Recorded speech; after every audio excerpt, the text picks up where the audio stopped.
We've even done workshops in laundromats. So we like to keep the community feeling because we're a small business. So we want to make sure that we touch the people who need it the most.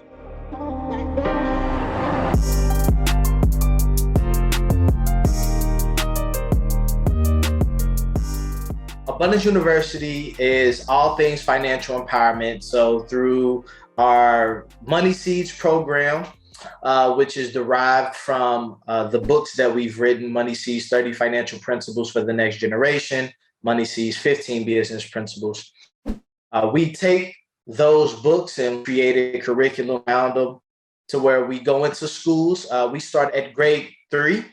So we have third graders that we're teaching financial education, and we go all the way through college. Like we've done workshops for the University of Cincinnati, Xavier University, Miami, Ohio, just to name a few. Essentially, we're teaching them not just the basics, right? But situational. Why is a credit card good or bad? Why is a budget good, period, right? Whether you want to splurge on a new car or you want to take a vacation, a budget is beneficial for those things. And again, we have 6 pillars of the program. So we talk about how to earn money. We talk about how to manage money. We talk about how to invest money. We talk about how to build healthy relationships. We talk about how to goal set. And we also talk about having the right mindset when it comes to your financial situation and financial journey. Within those 6 pillars, we incorporated the 30 financial principles in that. And again, we work with different schools across the country. Obviously, we do a lot of things in person here where I'm stationed in Cincinnati, Ohio. But we also, with the pandemic, we're able to venture out of the city and do some virtual teaching. We also do things for adults. We have the books. We have Money Seed 30 Financial Principles for Adults.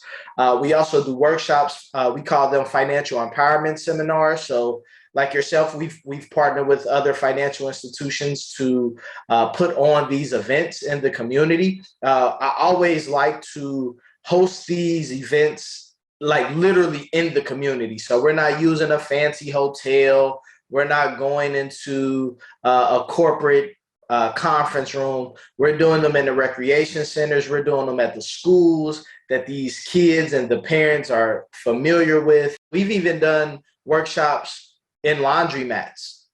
So we like to keep the community feeling because we're a small business. So we want to make sure that we touch the people who need it the most. So that's kind of it in a nutshell. We also have an online Patreon that we just launched in Abundance University. So if you're familiar with Patreon, we have 2 memberships, one for the teenagers and one for adults. And they literally get access to all of our different videos as far as what's inside of the pillars. I find it amazing that you are able to work with third graders. And I think for a lot of people, it's a debate of what is, too early or just early enough to start talking to kids about finance.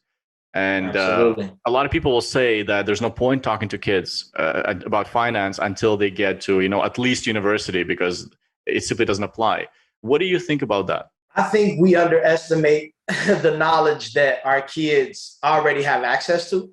And when you think of social media, when you think of technology and the phones, you think of YouTube, our kids already get access to what money can do for them. So if we get them the right principles, and again, you notice the principles, we have some of it involving money, but then we also have the pillars of the mindset, the relationships, how to set goals and achieve them.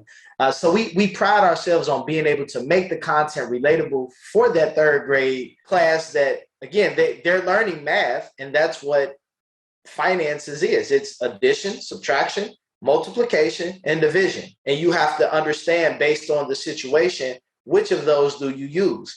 If you need more money, you need to add. How do I add, right? If I need to cut back on expenses, that's subtraction. Right? If I want to scale my business, that's multiplication, right? So it's like, if I need to hire people, I need to multiply my revenue, and I need to divide it amongst new hires, right? So it's like we talk about finances really from the start of being able to understand what money is. Mm-hmm. You think of your birthdays when you were younger. Most people gave you money, and you typically used the money for what you wanted. So they already have the concept. So let's just give them, let's start them early enough to where when they get into 11th grade, 12th grade, and into the universities, they already have a solid foundation that they're not going to make the same mistakes we did with credit cards, with any consumer debt, and just building up the community. I feel like the smarter the consumer, the better the economy will be.